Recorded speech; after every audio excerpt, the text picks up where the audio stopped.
À côté de cette maison, une partie du jardin s'est effondrée sur la route en contrebas. Il était 1h30 du matin, le propriétaire a seulement entendu un bruit sourd comme un coup de tonnerre. Il n'a plus le droit de rester chez lui.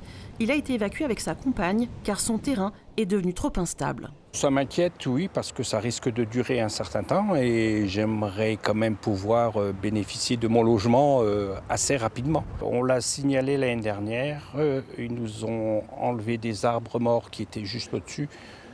Je pense que ces arbres morts retenaient la terre, le mur. Et au fur et à mesure du temps, le mur se bombait, se fissurait, on voyait les infiltrations d'eau.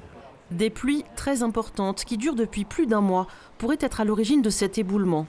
Les techniciens des services des ouvrages d'art du département du Var prennent des photos et des mesures pour les futurs travaux à réaliser. Là, on voit ici une partie qui menace de tomber. Donc il ne s'agit pas de réparer, de regarder la partie qui a été détériorée, mais c'est surtout tout le reste de s'assurer qu'il n'arrive pas la même chose.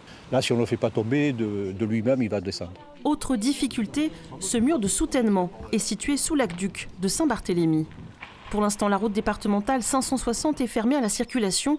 Cette voie de contournement de Salerne est un axe important pour les voitures et les poids lourds, mais pas seulement. On a le collège à Hobbs, donc on a tous les bus scolaires qui passent aussi par là. Donc c'est difficile, parce que pour l'instant, on va faire la déviation et par le village de Salerne, par le centre-ville de Salerne, et une partie aussi par la commune de Villecroze aussi. Mais bon, ça ne va pas être simple. À Salerne, les travaux d'évacuation des tonnes de terre et la consolidation du mur pourraient durer plusieurs semaines.